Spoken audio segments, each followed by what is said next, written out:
Assalamualaikum warahmatullahi wabarakatuh. Kenalkan, nama saya Zira Fazira.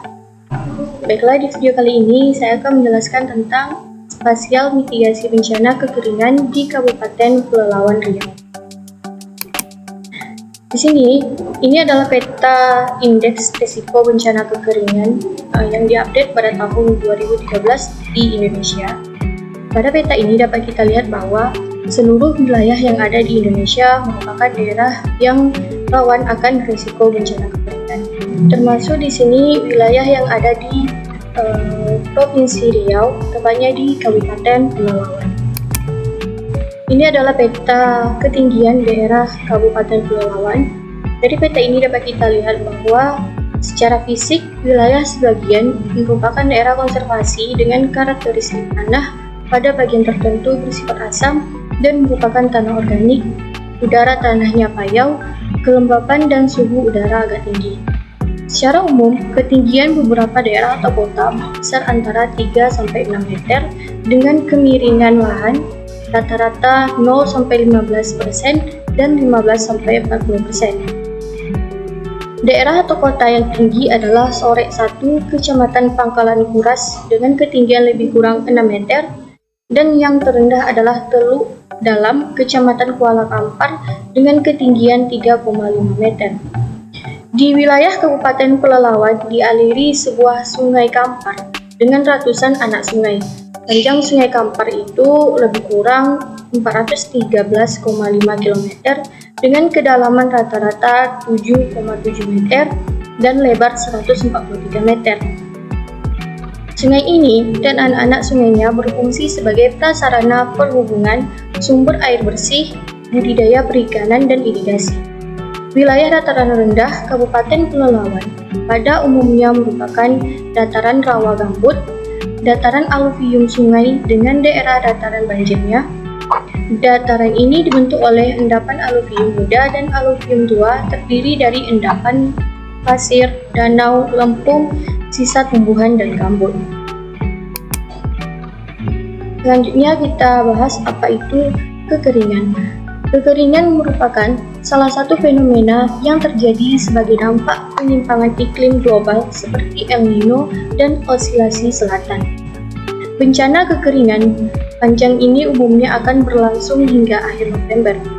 Badan Nasional Penanggulangan Bencana atau BNPB bahkan telah merilis data bahwa Pulau Jawa, Bali, dan Nusa Tenggara diperkirakan akan berada dalam bencana kekeringan akibat kekurangan air hingga puluhan miliar meter kubik.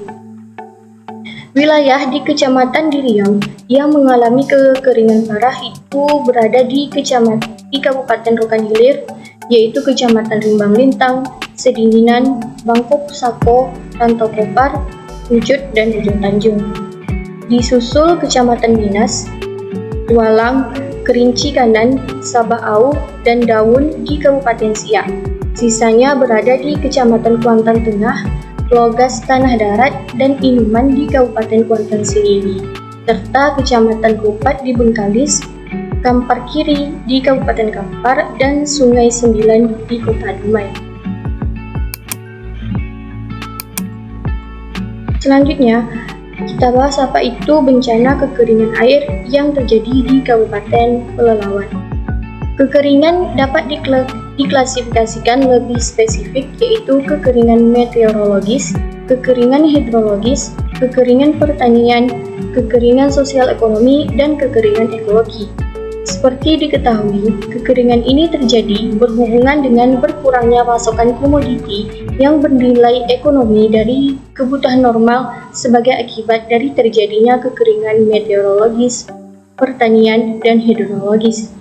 Kekeringan sosial ekonomi terjadi ketika permintaan untuk sosial ekonomi yang baik, yaitu pembangkit listrik tenaga air, tanaman, dan ternak, melebihi pasokan karena cuaca terkait kekurangan pasokan.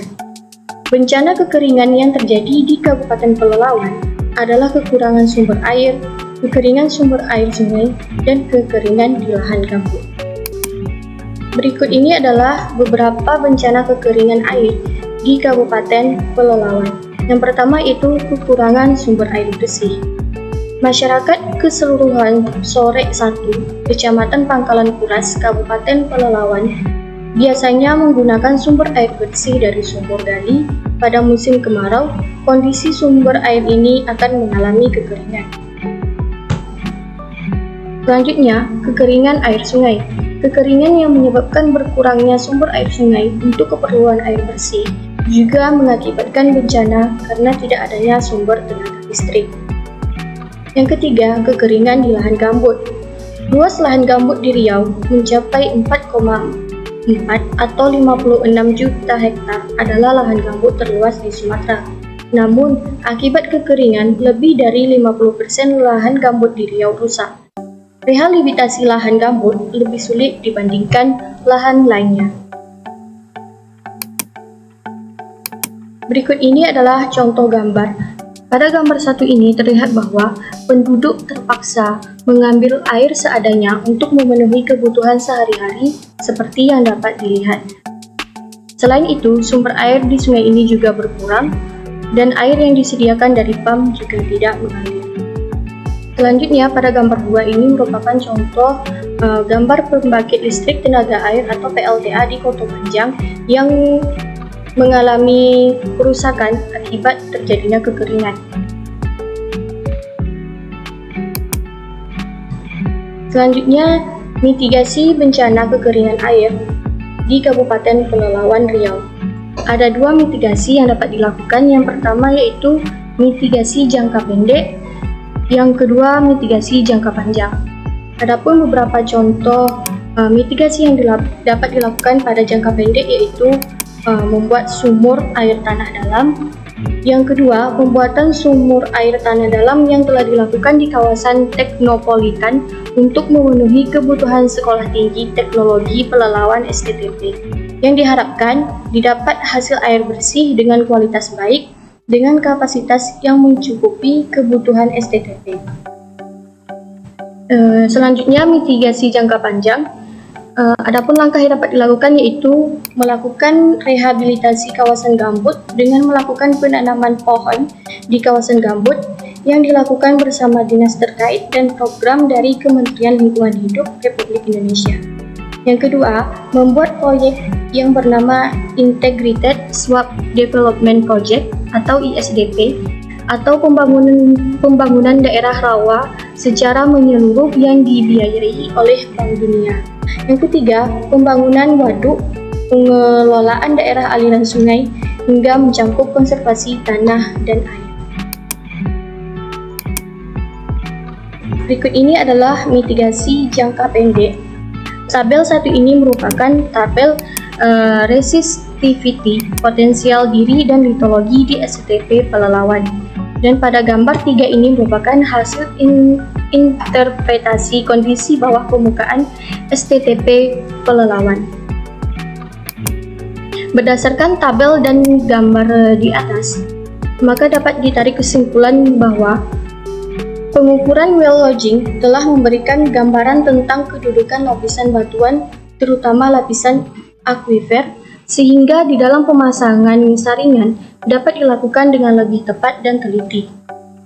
Yang kedua, lapisan akuifer yang dapat disadap adalah pada kedalaman 81 sampai 89 meter, 111 sampai 117 meter, 121 sampai 130 meter, 132 sampai 135 meter, dan 139 sampai 150 meter. Dari lapisan akuifer tersebut dapat letak saringan pada kedalaman yaitu 84 sampai 87 meter, 114 sampai 117 meter, 123 sampai 129 meter, dan 141 sampai 147 meter. Dan berdasarkan hasil interpretasi kondisi bawah tanah permukaan STTP, dapat ditarik kesimpulan bahwa pengambilan air tanah dilakukan pada lapisan tanah yang mengandung air pada permukaan 110 meter. Selanjutnya adalah mitigasi jangka panjang. Mitigasi jangka panjang banyak tergantung pada kebijakan politik dan penanggulangan bencana yang lebih kompleks. Untuk mitigasi ini dibutuhkan dana yang banyak dan komitmen dari semua pihak, baik masyarakat, pemerintah maupun pihak-pihak yang terkait, sehingga pengelolaan kekeringan di lahan gambut harus disesuaikan dengan kaidah-kaidah yang diatur Kementerian Lingkungan Hidup Republik Indonesia maupun di kementerian lainnya. Sementara upaya yang dilakukan adalah melakukan rehabilitasi kawasan gambut dengan melakukan penanaman pohon di kawasan gambut yang dilakukan bersama dinas terkait dan program dari Kementerian Lingkungan Hidup Republik Indonesia. Contohnya di sini adalah pemasangan sekat. Ini adalah tampilan depan dari pemasangan sekat tersebut. Pembangunan sekat kanal ini juga merupakan sistem water control. Dengan adanya penyekatan saluran atau parit di lahan gambut akan menyebabkan air gambut tidak terlepas ke sungai atau ke lokasi lain di sekitarnya, sehingga gambut akan tetap dapat dipertahankan sebagai suatu ekosistem lahan basah sebagaimana sifat semula. Yang kedua, ini adalah gambar sekat isi dari bahan papan kayu. Ini adalah tampilan depannya. Dimensi ukuran fisik parit atau saluran meliputi panjang, lebar, kedalaman, jarak antar parit. Penting diketahui untuk menetapkan jenis dan banyaknya materi bahan penyekat yang akan digunakan. Di samping itu, kemiringan lahan juga harus diketahui untuk menentukan beberapa banyak jumlah sekat yang akan dibangun pada ruas parit atau saluran. Makin miring atau curam suatu parit atau saluran pada lahan gambut, maka jumlah sekat yang akan dibangun semakin banyak. Ada 4 jenis sekat yang dapat disusul untuk digunakan, yaitu sekat papan, sekat dengan bahan pengisi, sekat plastik, dan sekat geser.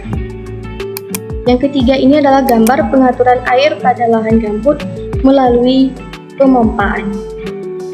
Air dalam ekosistem lahan gambut merupakan komponen yang vital, sehingga pengaturan atau pemberian air pada lahan gambut yang telah dibangun tanggul dalam rangka mencegah kekeringan dapat dilakukan melalui pemompaan seperti yang dilihat pada gambar 5. Pemompaan dapat dilakukan dari suatu reservoir seperti danau, sungai, dan lainnya, lalu dialirkan ke lahan gambut untuk menaikkan tinggi muka air tanah sesuai dengan yang dikehendaki. Kemudian, tinggi muka air tanah di lahan gambut ini dapat dikendalikan dengan membuat saluran pembuangan air atau spillway, yaitu berupa parit kecil atau dengan pipa PVC, dan diarahkan ke tempat lain yang letaknya lebih rendah. Ini adalah gambar 6, yaitu tabat atau tutupan saluran-saluran di lahan gambut sebelum musim kemarau dan pintu saluran. Dan pada gambar 7 ini merupakan peatland water management Pelalawan berupa sekat kanal yang ditinjau Bupati Pulau Pisau. Pembuatan sekat kanal yang terdiri atas tutupan saluran-saluran dengan di lahan gambut dapat dilihat pada gambar 6. Peatland water management berupa sekat kanal yang ditinjau Bupati Pulau Pisau, Provinsi Kalimantan Tengah, Haji Edi Pratowo, dapat dilihat pada gambar 7. Dalam aplikasinya, sekat ini kadang-kadang tidak optimal manfaatnya karena ada beberapa permasalahan. Sebagai contoh adalah sekat kanal yang berlokasi di Riau. Banyak pemegang konsesi lahan yang menahan air di kawasannya, sehingga kanal-kanal yang berlokasi di lingkungan masyarakat yang membutuhkan air keadaannya tetap kering.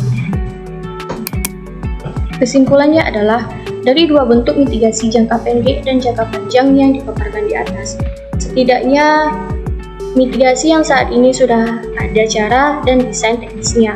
Untuk rekayasa teknologi yang lebih tinggi, hingga saat ini belum ada ide yang bisa diterapkan untuk skala nasional.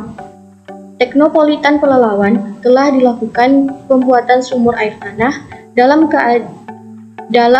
dengan kedalaman sampai 110 meter. Sedangkan mitigasi jangka panjang meliputi pembangunan waduk, pengelolaan daerah aliran sungai, sehingga mencakup konservasi tanah dan air. Konservasi tanah dan air yang telah dilakukan di Kabupaten Pelalawan dengan pembangunan sekat kanal. Rekayasa teknologi yang lebih tinggi hingga saat ini belum ada yang bisa diterapkan untuk skala nasional. Baiklah, demikian yang dapat saya sampaikan. Semoga bermanfaat. Assalamualaikum warahmatullahi wabarakatuh.